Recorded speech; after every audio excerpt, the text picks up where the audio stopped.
Assalamualaikum warahmatullahi wabarakatuh. Kembali lagi dengan pelajaran kimia. Hari ini kita akan membahas terkait perkembangan model atom ya.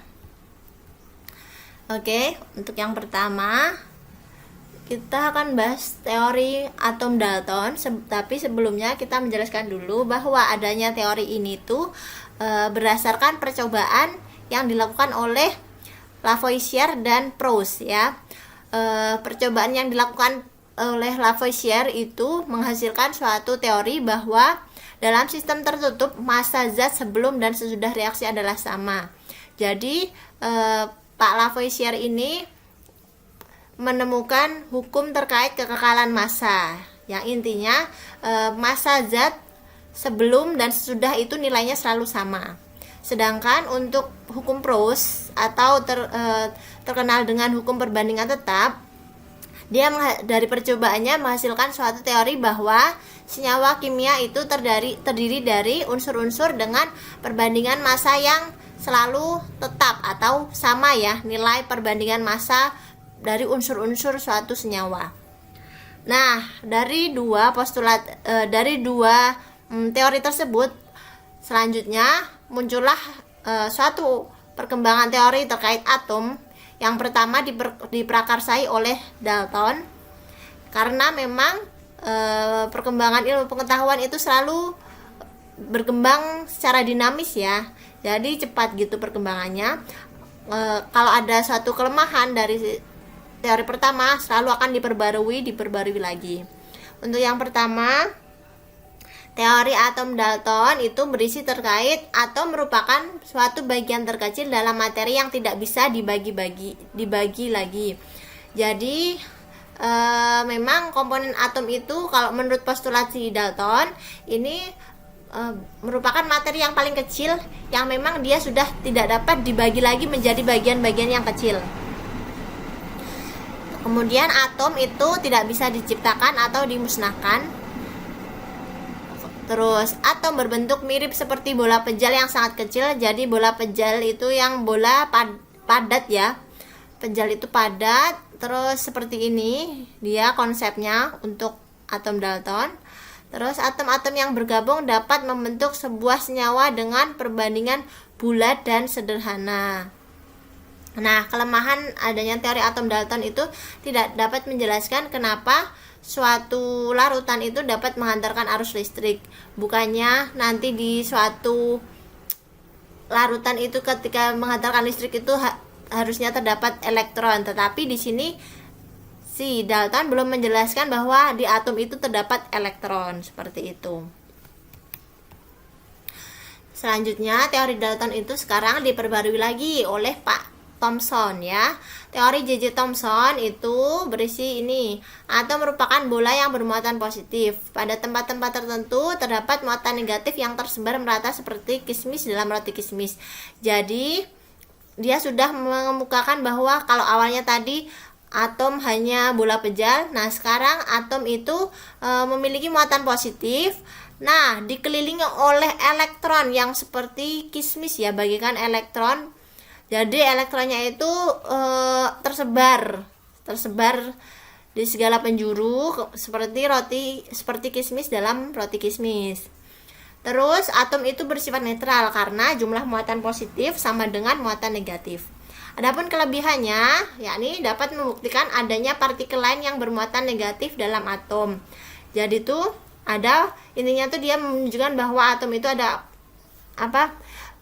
partikel negatif yang tersebar merata mengelilinginya. Terus kelemahannya ini tidak dapat menjelaskan bahwa susunan atom positif dan negatif dalam bola tersebut, karena di sini dia hanya menyebutkan bahwa atom itu muatan positif terus elektron tersebar merata, tapi susunan secara jelasnya belum dijelaskan. Selanjutnya dari Pak Thomson diperbarui lagi oleh Rutherford. Jadi beliau melakukan suatu percobaan di mana di kotak hitam ini itu isinya nanti sinar alfa yang dia tembakkan pada suatu lempeng ya, lempeng tipis seperti ini. Nah, ternyata sinar alfa ini muatannya positif ya. Ternyata ketika ditembakkan pada satu lempengan menghasilkan 3 hasil. Yang pertama, sinar alfa dibelokkan, kemudian sinar alfa diteruskan, ya. Terus ada sinar alfa dipantulkan, ya. Nah, kalau positif ketemu positif pastikan tolak menolak. Makanya dia pasti dipantulkan sinarnya. Terus kalau dia serempet kena ke bagian yang positif di lempengan ini, pasti dia mungkin bisa membelok sinarnya.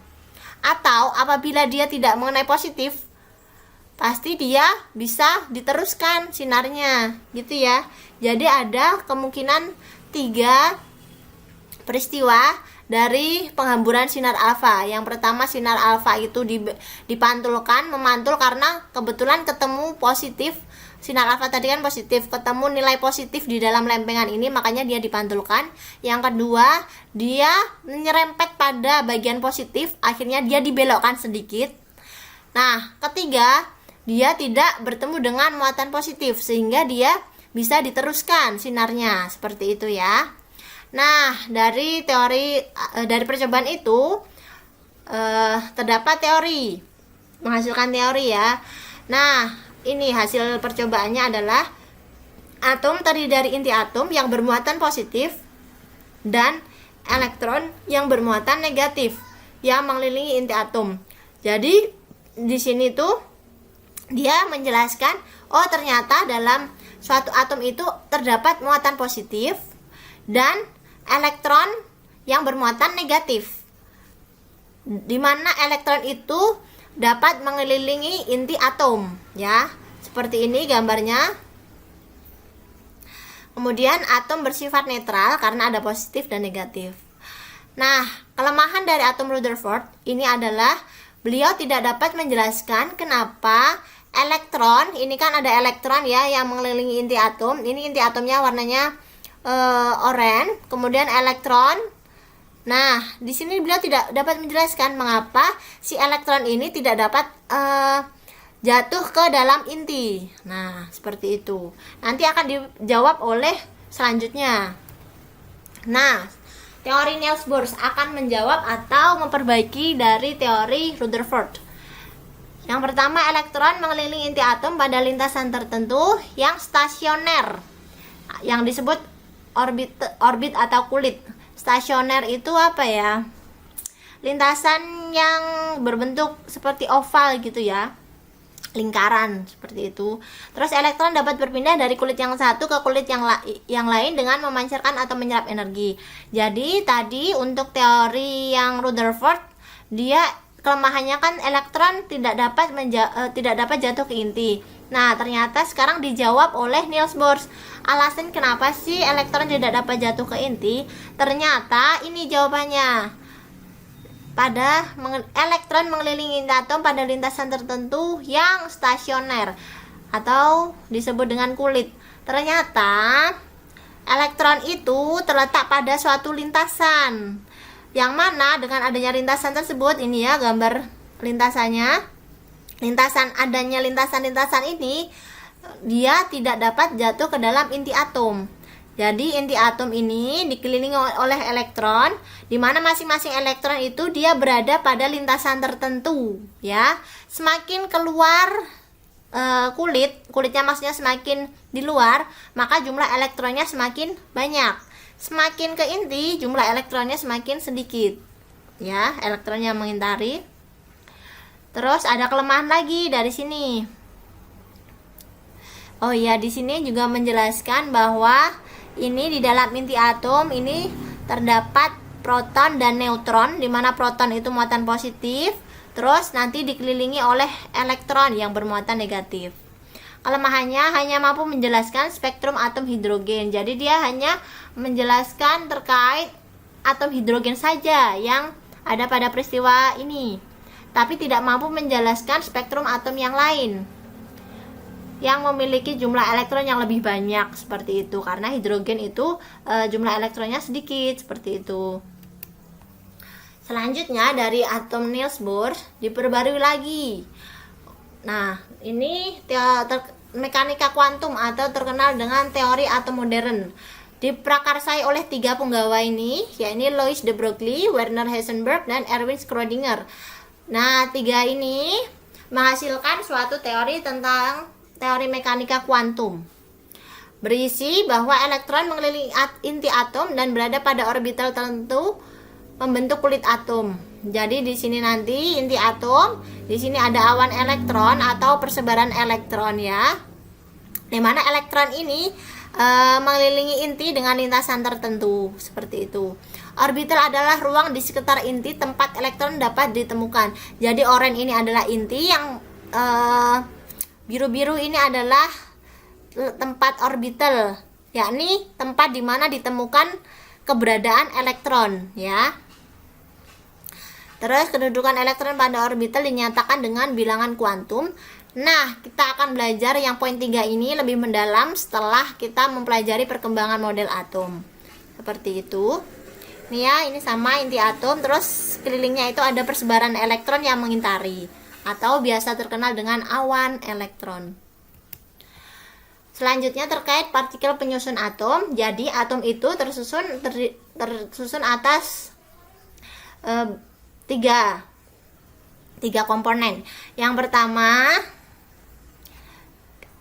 itu ada elektron yang letaknya di kulit ya, di kulit atom.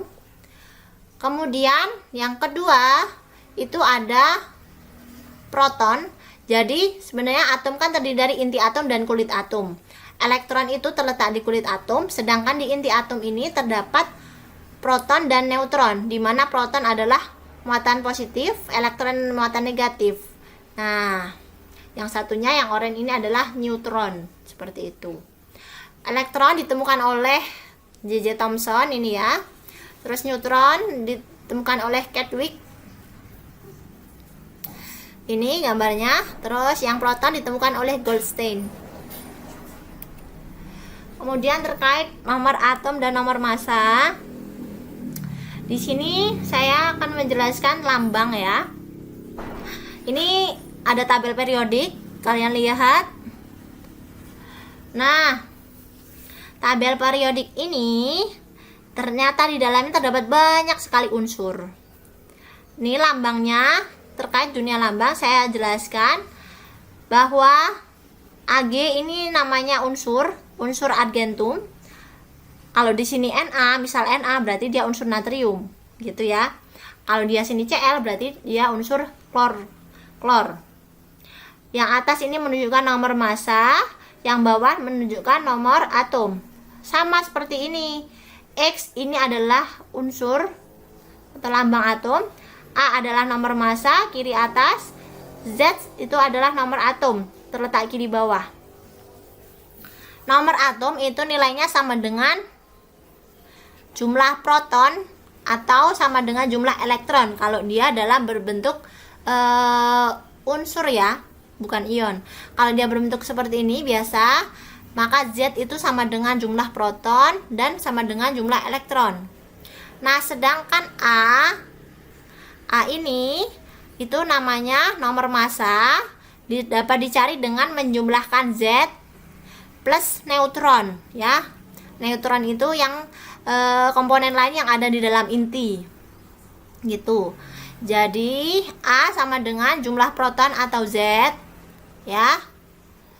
Jadi nomor atom Z itu adalah nomor atom atau bisa sama dengan jumlah proton, bisa sama dengan jumlah elektron. Nah, untuk mencari nilai nomor massa itu adalah Z ditambah neutron. Gitu. Kemudian jumlah neutron kita bisa mencari dengan nomor massa yang A dikurangi nomor atom Z seperti ini. Jadi misal ya, contohnya adalah yang argentum ini kan memiliki nomor massa 108. Nomor atom 47. Terus berapa neutronnya gitu kan? Neutron adalah nomor massa kurangi nomor atom. Berarti neutron sama dengan 108 dikurangi 47. sama dengan 61. Berarti berapa neutronnya? Neutronnya 61. Berapa nomor masanya argentum? Nomor masanya 108. Berapa nomor atom argentum? 47. Berapa jumlah proton di argentum?